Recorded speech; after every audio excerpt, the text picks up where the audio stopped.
আচ্ছা বলুন তো, মহাকাশে কি শব্দের অস্তিত্ব আছে? অনেকেই এর উত্তরে না বলবেন। আমরাও এতদিন ধরে তাই জেনে এসেছি, কারণ আমরা জানি মহাকাশ তো মহাশূন্য, তার বেশিরভাগ স্থানই শূন্য। সেখান দিয়ে শব্দ তরঙ্গ যাবে কি করে? আর সেটা না হলে শব্দের অস্তিত্বই বা থাকবে কিভাবে? কিন্তু আমাদের সেই ধারণাকে ভুল প্রমাণিত করে মহাকাশের এমন সব মহাজাগতিক শব্দ প্রকাশ করেছে নাসা, যা শুনলে যে কারো মনে হবে এ বুঝি হাজার হাজার ফেরেশতাদের একসঙ্গে গাওয়া কোনো জিকির। কি বিশ্বাস হচ্ছে না? শুনুন তাহলে।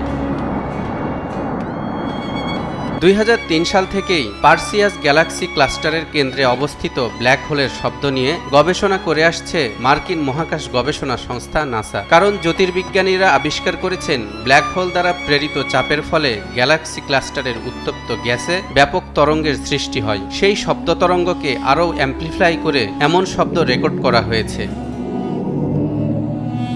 শুধু কি ব্ল্যাক হোল? নাসার প্রকাশিত বিভিন্ন ভিডিও ফুটেজে দেখা যাচ্ছে মহাকাশের কোথাও গান গাইছে ধূমকেতু, কখনো বা শোনা যাচ্ছে গনগনে তেজে জ্বলা সূর্যের সরস গর্জন, আবার কখনো এই সৌরমণ্ডলের সবচেয়ে বড় আর সবচেয়ে ভারী গ্রহ বৃহস্পতিকে কাঁপিয়ে দিচ্ছে প্রচণ্ড ঝড় আর বজ্রপাত। কখনো বা শনির বলয় থেকে ভেসে আসছে গায়ে কাঁটা দেওয়া অদ্ভুত সব আওয়াজ। গবেষকদের মতে মহাকাশে ছড়িয়ে থাকা বিভিন্ন কণা বা নক্ষত্রের বিকিরণের ফলে কম্পন বা ভাইব্রেশন সৃষ্টি হয়। সেখান থেকেই এসব শব্দের উৎপত্তি ঘটে। মূলত এসব শব্দ ইলেকট্রোম্যাগনেটিক ওয়েভ হিসেবে থাকে, যার কম্পাঙ্ক এতটাই কম বা বেশি যা প্রথম দিকে মানুষের শোনার উপযোগী থাকে না। পরবর্তী সময়ে সেগুলোকেই শ্রবণযোগ্য শব্দ তরঙ্গে রূপান্তরিত করা হয়। এছাড়াও সম্প্রতি NASA hour universe is not silent এবং লিসন টু দ্য ইউনিভার্স নামে দুটি প্রকল্প পরিচালনা করে, যার উদ্দেশ্য ছিল দৃষ্টি প্রতিবন্ধীদের জন্য মহাকাশের তথ্য সহজলভ্য করা। সোনিফিকেশন প্রক্রিয়ায় বিজ্ঞানীরা মহাকাশ থেকে যেসব তথ্য সংগ্রহ করেন তাকেই পরবর্তীতে শব্দে রূপান্তর করে দৃষ্টি প্রতিবন্ধীদের শোনার উপযোগী করে দেন, যা পরে ব্যাপক জনপ্রিয়তা পায়।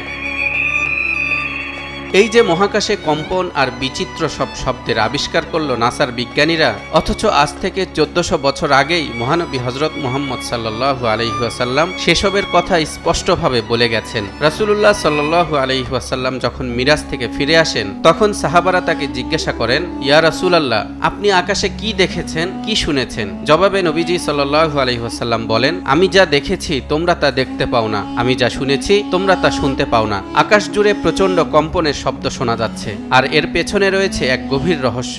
আকাশের প্রতিটি অংশে এমনকি 4 আঙ্গুল পরিমাণ জায়গাও খালি নেই, সেখানে ফেরেশতারা সিজদায় লিপ্ত এবং তারা নিরবিচ্ছিন্নভাবে আল্লাহর জিকিরে মশগুল। লক্ষ্য করলে দেখা যাবে 1500 বছর আগেই রাসূল সাল্লাল্লাহু আলাইহি ওয়াসাল্লাম উল্লেখ করেছিলেন আকাশে কাঁপুনির মতো শব্দ হয়। নাসাও বলছে এই শব্দগুলো কাঁপুনির কারণেই সৃষ্টি হয়। এমনকি গবেষণার সাথে যুক্ত একজন বিজ্ঞানী মন্তব্য করেছেন, শব্দ শুনে তার মনে হয়েছে যেন একত্রে বিলিয়ন বিলিয়ন মানুষ গ্রেগরিয়ান চ্যান্ট গাইছে। গ্রেগরিয়ান চ্যান্ট হলো খ্রিস্টানদের এক ধরনের ধর্মীয় সঙ্গীত, যা একসঙ্গে গাওয়া হয়। তবে 1400 বছর আগে মহানবী হযরত মুহাম্মদ সাল্লাল্লাহু আলাইহি ওয়াসাল্লাম বলেছিলেন আকাশে ফেরেশতারা একত্রে আল্লাহর জিকির করছেন। যদিও নাসা এর পেছনে বিভিন্ন বৈজ্ঞানিক ব্যাখ্যা দাঁড় করানোর চেষ্টা করছে, যেমন নক্ষত্রের চুম্বক ক্ষেত্র বা প্রাচীন মহাবিশ্বের বিস্ফোরণের ফলেই এমন শব্দ তরঙ্গের সৃষ্টি, তবুও ধর্মপ্রাণ মুসলিমদের বিশ্বাস এই শব্দগুলো হাদিসে বর্ণিত ফেরেশতাদের জিকির ছাড়া আর কিছু নয়। তালহা ইবনে রেজা, নিউজ 24।